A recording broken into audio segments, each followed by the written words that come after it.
Selamat siang, Bapak Ibu, peserta kegiatan sosialisasi modul 1 tim 4 dari program CKP Angkatan 4. Sebelumnya, mohon izin saya mengaturkan Panganjali Umat, Om Swastiastu. Assalamualaikum warahmatullahi wabarakatuh. Salam sejahtera buat kita semua. Pada kesempatan ini, saya salah satu CKP Angkatan 4 Kabupaten Badung melanjutkan dari diseminasi teman-teman. Saya akan mulai untuk mempersingkat waktu. Sebelum dimulai, saya ingin menyampaikan bahwa pada materi kita ini adalah budaya positif, di mana dari Ki Hajar Dewantara itu menyebutkan bahwa setiap orang bisa menjadi guru dan setiap rumah menjadi sekolah. Jadi semua orang akan menginginkan budaya yang positif, sesuatu yang baik akan memiliki harapan yang baik pula, seperti itu.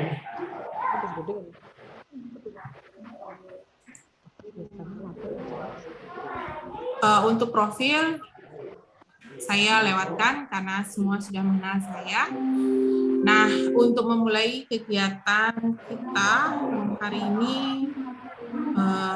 adalah kesepakatan kelas. Pada kesempatan ini ada beberapa hal yang akan kita sepakati. Untuk itu, mungkin Bapak Ibu ada masukan untuk kesepakatan kelas kita hari ini, pada kegiatan ini?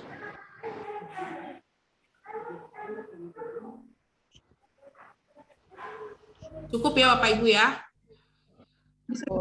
Cukup Baik. sesuai.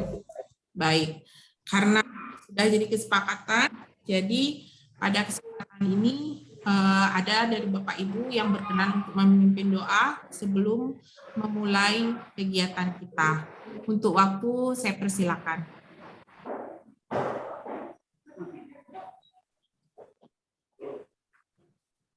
Bapak Ibu,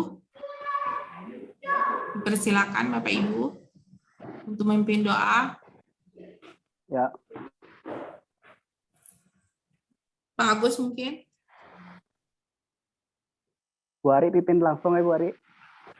Saya pimpin langsung. Ya, Bu Ari. Baik. Bu Ari Baik kalau kontrol. begitu. Untuk mempersingkat waktu, baik saya pimpin langsung doa kita. Doa kita hari ini, semoga kegiatan kita berjalan sesuai dengan apa yang kita harapkan dan tepat waktu. Itu doa, saya persilakan.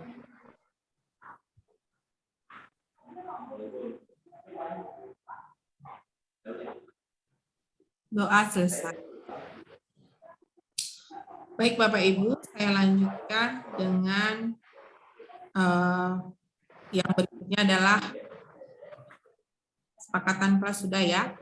Kegiatan kita hari ini adalah dengan 3 konsep, yaitu mengenal konsep budaya positif, memahami bagaimana menciptakan suasana positif di kelas dengan proses pembelajaran yang berpihak pada murid. Yang ketiga, memahami penerapan budaya positif di kelas dan di sekolah. Jadi kita akan mengawali budaya positif itu di kelas dulu. Kemudian baiknya, efek baiknya akan berimbas pada sekolah. Seperti itu Bapak Ibu. Kemudian saya lanjutkan dengan materi kita di sini adalah kita membahas 6 konsep budaya positif, yaitu ada teori kontrol, 3 motivasi perilaku manusia, hukuman dan penghargaan, 5 kebutuhan dasar manusia, yang kelima posisi kontrol, dan keenam segitiga restitusi. Kita bahas satu-satu ya Bapak Ibu. Untuk teori kontrol, ini adalah teori kontrol ini merupakan arahnya adalah ke perubahan paradigma, di mana kalau saya menurut Dr. William Glasser ini ilusi guru mengontrol murid, ada beberapa konsep teori kontrol menurut beliau adalah ilusi guru mengontrol murid, ilusi bahwa semua penguatan positif, efektif, dan bermanfaat, ada ilusi bahwa kritik dan membuat orang merasa bersalah dapat menguatkan karakter. Ternyata menurut saya nggak begitu ya. Yang keempat, ilusi bahwa orang dewasa memiliki hak untuk memaksa. Nah, ini menurut Dr. William Glasser. Tapi ada realitanya seperti ini, Bapak Ibu. Ada stimulus respon lawan dari teori kontrol. Jadi harapan sama kenyataan biasanya kita berbalik, Bapak Ibu. Karena itu dibutuhkan teori kontrol untuk yang tepat untuk membimbing siswa kita di kelas seperti itu. Saya lanjutkan dengan yang kedua, yaitu 3 motivasi perilaku manusia.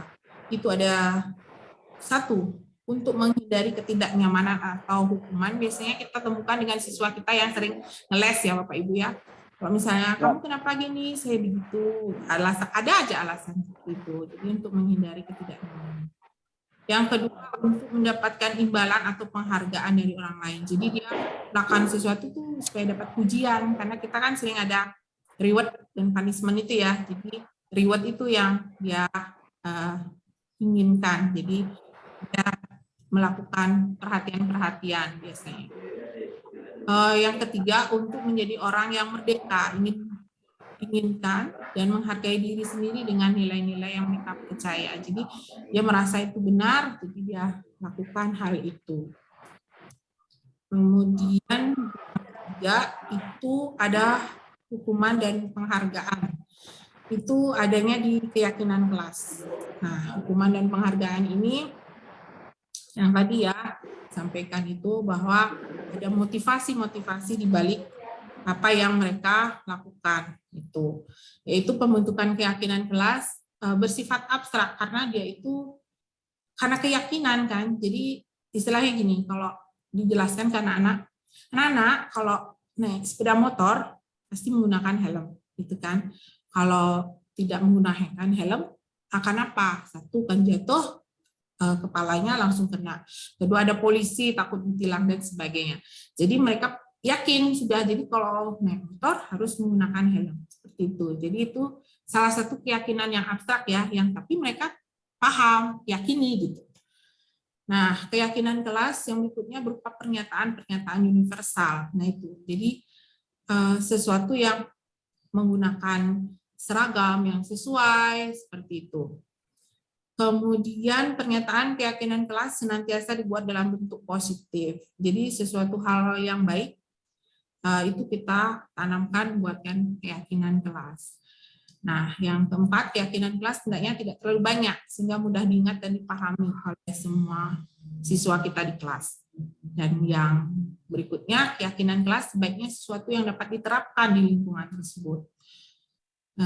Semua warga kelas hendaknya ikut berkontribusi dalam pembuatan keyakinan kelas lewat kegiatan curah pendapat. Jadi keyakinan kelas itu dibentuk dengan keyakinan kelasnya dengan musyawarah gitu. Jadi semua menyepakati keyakinan tersebut, bersedia meninjau kembali keyakinan kelas dan dari waktu ke waktu. Misalnya ada revisi, enggak Bu, jadi kelasnya jam sekian itu masih bisa diperbaiki. Nah, kalau bisa saya ambil kesimpulan, keyakinan kelas ini berawal dari akan munculnya aturan kelas. Nah, setelah aturan kelas akan jadi tata tertib sekolah nanti imbasnya seperti itu Bapak Ibu. Jadi keyakinan kelas itu memang kita harus bicarakan di awal kelas dengan anak-anak dengan membentuk keyakinan kelas menjadi aturan kelas dan menjadi kesepakatan kelas. Seperti itu ya Bapak Ibu. Saya lanjutkan.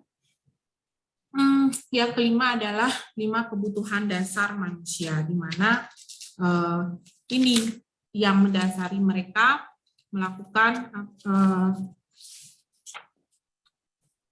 perilaku-perilaku yang sering kita temukan di kelas. Nah, di sini kebutuhan bertahan hidup itu biasa kita lihat dengan kebutuhan pokok ya, jadi makan, minum itu kebutuhan istirahat seperti itu ya.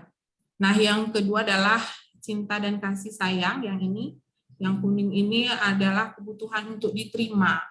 Jadi dia cari perhatian dengan segala bentuk perilakunya agar bisa diperhatikan seperti itu. Kemudian yang berikutnya penguasaan. Penguasaan itu kebutuhan pengakuan atas kemampuan. Saya mampu loh, jadi dia ada di kebutuhan penguasaan. Terus merasa seperti hal-hal kecil misalnya merampas tanpa izin meminjam pensil, pulpen, hal-hal kecil seperti itu sih yang kita sering lihat ya di kelas ya. Seperti itu. Terus yang berikutnya adalah kebebasan, kebutuhan akan pilihan.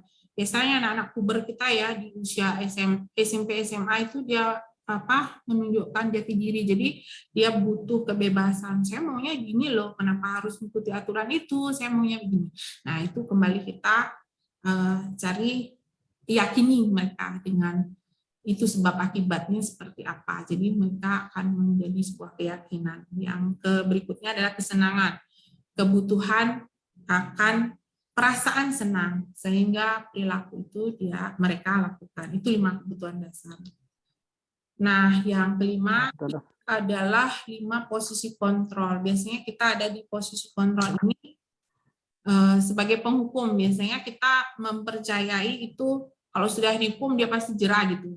Ternyata hal ini harus kita kaji kembali ya Bapak Ibu dengan posisi-posisi kontrol kita selama ini.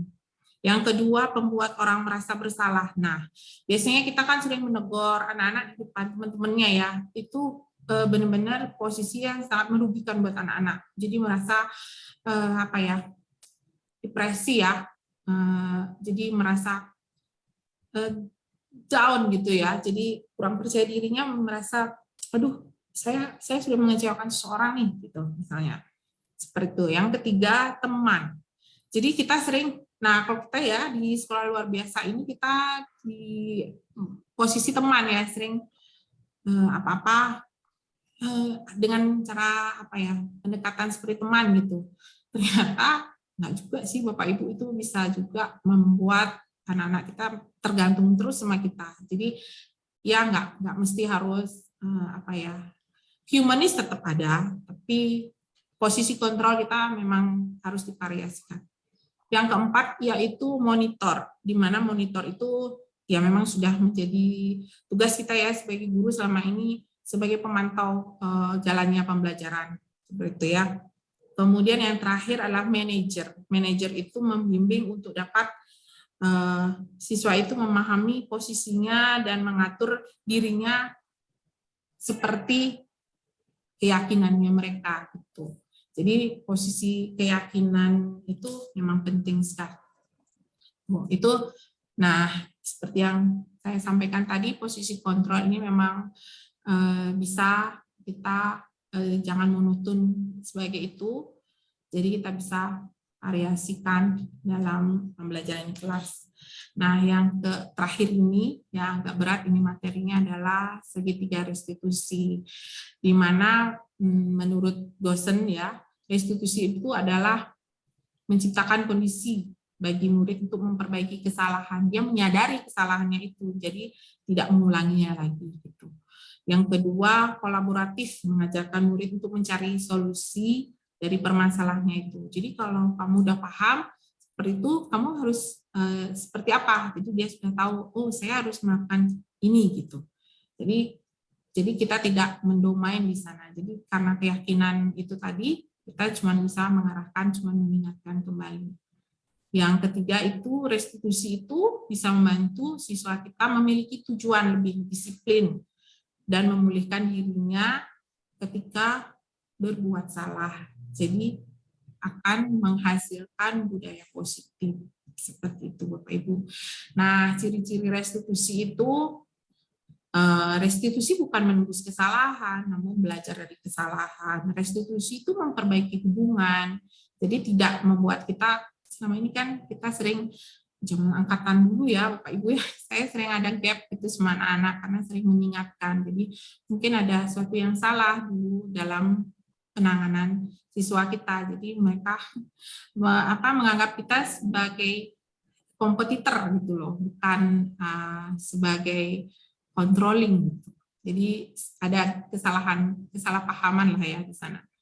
Kemudian restitusi adalah tawaran bukan paksaan. Itu.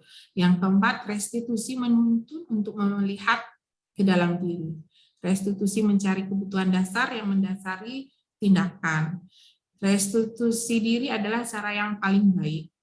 Kemudian restitusi itu fokus pada karakter bukan tindakan. Jadi kita pembentukan karakter di sana, bukan sebagai hukuman gitu, enggak. Jadi pembentukan karakter di sana. Restitusi juga sebagai menguatkan.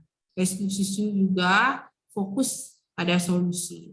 Restitusi mengembalikan murid yang berbuat salah pada kelompoknya. Jadi itulah ciri-ciri restitusi itu. Nah, sini ada segitiga restitusi ya, yang disebut restitution triangle. Kita mulai dari dasar yang paling dasar itu adalah menstabilkan identitas, di mana stabil itu yang paling besar ya ruangnya, di mana ketika anak melakukan kesalahan, jangan langsung gitu, langsung hantam habis gitu enggak. Jadi kita cooling down dulu, tetap dengan senyuman, agar mereka mau menyampaikan apa sih yang mereka rasakan seperti itu. Terus yang kedua ada validasi tindakan yang salah. Jadi kita menanyakan kenapa, apa alasannya, pasti semua itu ada alasan kan. Dan yang ketiga menanyakan keyakinan. Sudah ingat nggak keyakinan kita kemarin yang berupa kesepakatan kelas dan aturan kelas seperti itu. Nah, itu segitiga restitusi yang memang kita benar-benar kita perlu lakukan di kelas. Dan yang berikutnya yang sudah saya lakukan adalah selama ini, contoh ya Bapak Ibu, hal kecil saja, siswa datang terlambat. Itu kita menstabilkan identitas dengan, ayo masuk ke kelas, jangan langsung ditatap dengan tatapan mata yang tajam gitu. Jadi mereka sudah merasa down ya, jadi tetap aja dipersilakan duduk. Nanti setelah jam udah selesai, ada jam istirahat, baru kita akan memanggil siswa itu untuk kita ajak berbicara. Tapi nggak di depan teman-teman ya Bapak Ibu. Saya biasanya lakukan dengan siswa yang bersangkutan saja. Terus yang kedua itu validasi tindakan yang salah. Jadi ketika saya sudah panggil, saya ajak ngobrol dulu ya, kalau pembelajaran persepsi yang namanya, kalau kita diajak ngobrol biasa aja dulu, setelah itu divalidasi tindakan yang salahnya, kenapa, alasannya apa. Jadi kita tahu kan, biasanya kita negatif thinking dulu ya Bapak Ibu, ternyata di balik itu enggak gitu.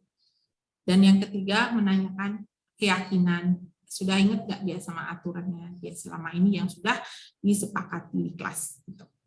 Itu yang sudah saya lakukan. Nah, yang terakhir Bapak Ibu, kita simulasi sedikit ya Bapak Ibu ya. Ini contohnya, misalnya ada guru matematika dan murid kelas 8. Ini guru matematikanya Bu Santi sakit sehingga tidak dapat masuk dan mengajar. Akhirnya dicarikan guru pengganti, namanya Bu Eni. Bu Eni itu baru 2 tahun menjadi guru SMP. Beberapa murid perempuan, Vivi dan Natali, mengetahui hal ini dan mulai menggunakan kesempatan dan bersikap seenaknya, tertawa dan tidak mengindahkan kehadiran Ibu Eni. Ibu Eni mencoba mendekati kedua murid perempuan tersebut dan menegur mereka dengan halus, namun ketiganya tetap berlaku tidak pantas. Mereka tetap tidak mengerjakan tugas dan malah mengobrol. Itu kejadian di kelasnya. Keesokan harinya Bu Santi manggil Vivi dan Natali itu, serta menanyakan tentang laporan Bu Eni. Bu Santi menanyakan apakah mereka bersedia melakukan restitusi. Vivi dan Natali sempat berdebat sedikit, namun pada akhirnya mengatakan akan minta maaf. Ibu Santi menanggapi bahwa tindakan itu boleh saja dilakukan kalau mereka ingin melakukannya dan menanyakan kembali apa yang mereka bisa lakukan dengan restitusi.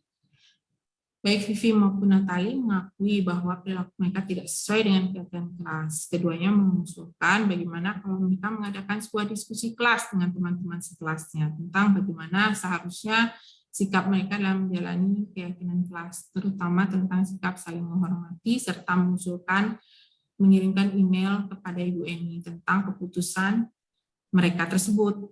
Mereka pun akan memberitahu Bu Eni bahwa mereka akan mengusulkan pada kepala sekolah agar lain waktu agar kali waktu pekerjaan guru agar Bu Eni yang menggantikan dan pada kesempatan mereka dapat menunjukkan sikap yang bersantun. Nah, dari kasus ini kita bahas 3 menit ya Bapak Ibu, saya kasih waktu untuk kira-kira sikap restitusinya seperti apa yang sudah dijalani oleh Ibu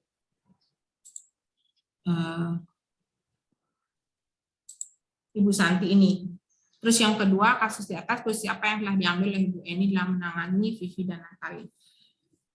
Baik, untuk mempersingkat waktu, silakan Bapak Ibu, siapa yang ingin mencoba dengan ini ya, kita bahasnya dengan segitiga restitusi itu tadi. Yang ini. Yang ini bahasanya. Apakah distabilkan dulu, divalidasi, atau menanyakan keyakinan yang mana yang sudah dilakukan oleh guru pengganti UN itu. Silakan, mungkin ada yang mau menyampaikan agar mempersingkat waktu, Bapak Ibu. Ya. Selamat siang Bu Ari. Ya, siang Pak Putu. Kayaknya di sini saya tentang restitusi Segitiga ya. restitusi ya. Ya, kayak di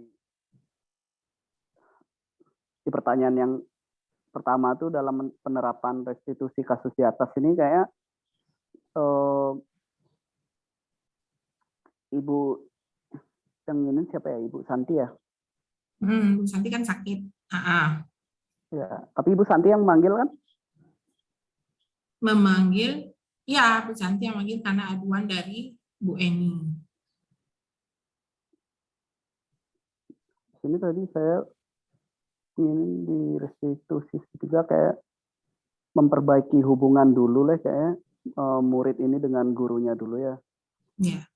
Biar agar bisa saling tahu ada batasannya. Biar ada batasannya sebenarnya biar bisa saling menghormati kayak anak-anak ini Vivi dan Natali. Oke.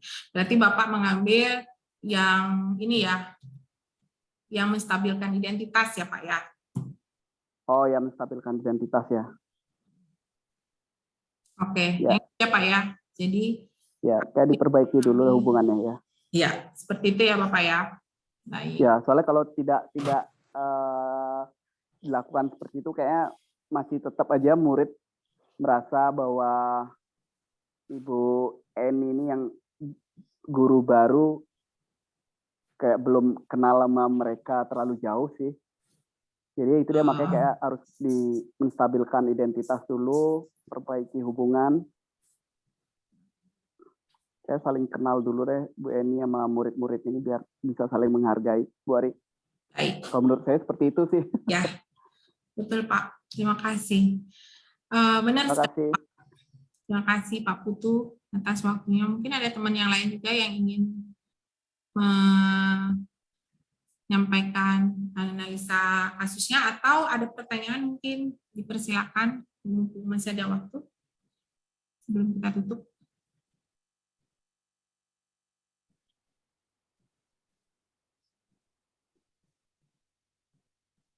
Silakan Bapak Ibu.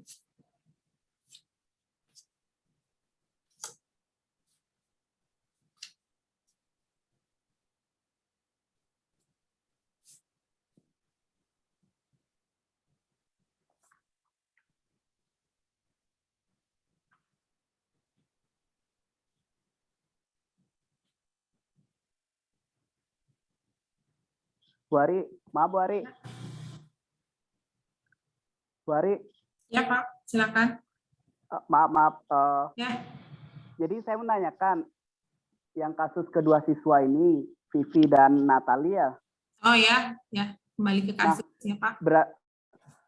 Berarti itu ada hubungannya dengan 3 motivasi perilaku manusia juga ya? Betul Pak. Ya. Nah, dengan kasusnya Vivi sama Natalie berarti itu seolah-olah dia, nah kan tadi ada 3 motivasi perilaku, apakah dia ingin mendapat penghargaan atau biasanya sih atau keinginannya sendiri agar merasa merdeka gitu ya? Tadi saya lihat di ya, betul. gini 3 motivasi perilaku manusia. Ya. Yang ini nah itu termasuk apa ya, Bu Ari? Dia motivasi dia melakukan hal seperti itu. Dari itu 3 ini ya salah satunya adalah semuanya 6 budaya positif ini saling terkait Pak Putu, bahwa kalau Vivi dia menginginkan dia dihargai gitu loh. Jadi dia mencari perhatian gitu dengan tidur di kelas ya ini ya.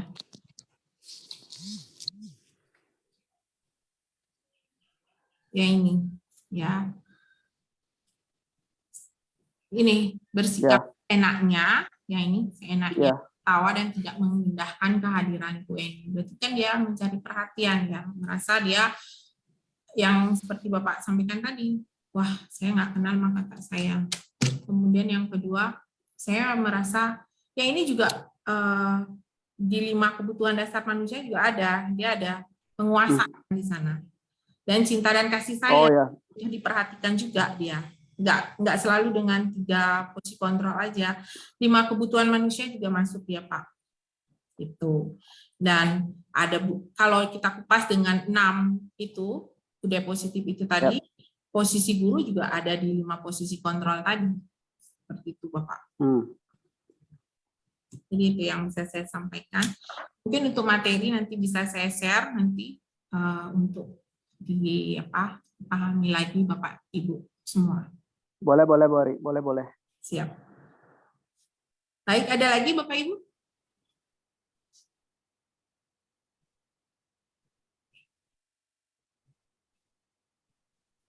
Sebelum kita akhiri. Sebelum 45 menit.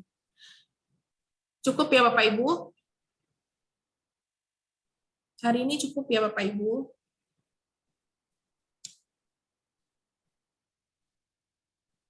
Bapak Ibu? Masih ada kasus ataukah sudah cukup? Atau ada pertanyaan sebelum saya akhiri?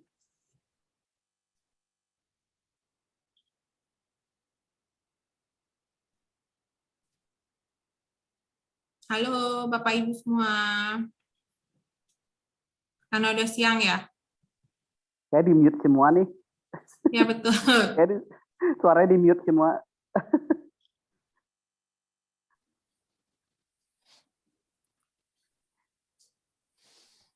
Cukup ya Bapak Ibu?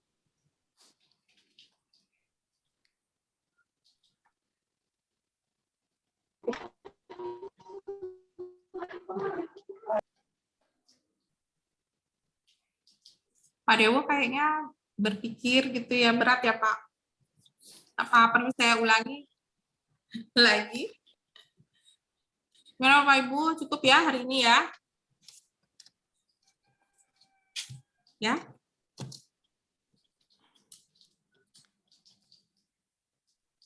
Ya, cukup? Oke, baik Bu Ari. Oke. Baiklah. Saya malu bilang cukup baru datang. Mohon maaf Bu Ari. Gak apa-apa Pak. Nanti akan share materinya untuk kita pelajari kembali. Ya. Iya, siap. Baik, untuk kegiatan kita hari ini, saya tutup ya.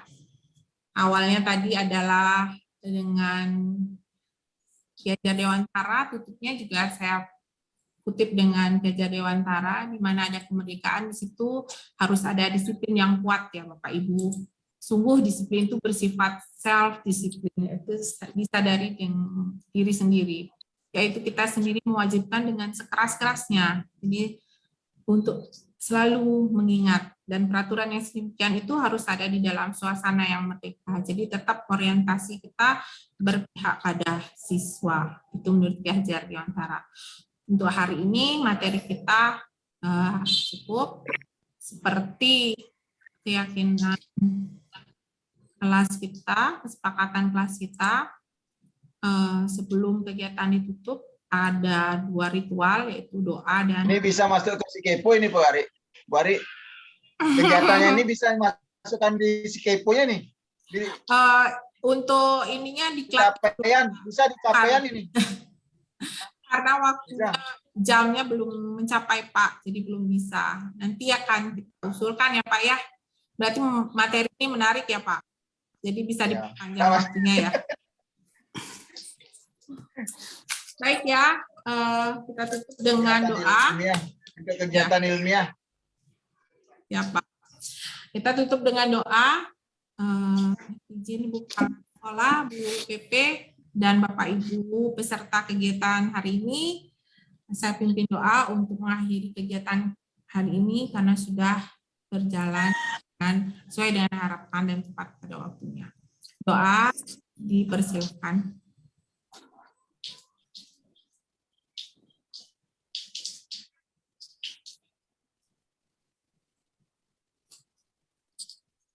Doa selesai.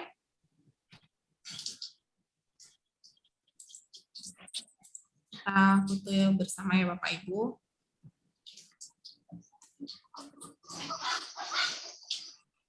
Pak Dewa belum on kamera. Utasya belum menghadap kamera. Uti enggak on kamera ya Uti? Pak Dewa bisa ambil foto nggak Pak?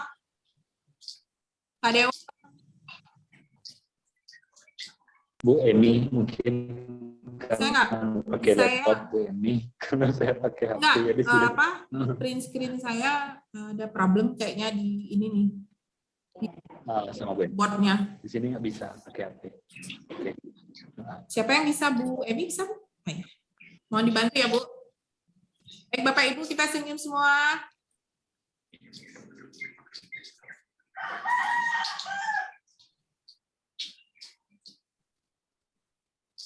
Sudah? Baik, terima kasih Bapak Ibu semua. Terima kasih. Semoga bisa bermanfaat dan bisa digunakan sebagai panduan nanti di kelas untuk kesepakatan kelas, keyakinan kelas, positif kita dan posisi-posisi kontrolnya itu ya Bapak Ibu ya. Baik, terima kasih. Selamat siang. Om Santi Santi Santi. Assalamualaikum warahmatullahi wabarakatuh. Terima kasih. Terima kasih Bapak Ibu. Ya.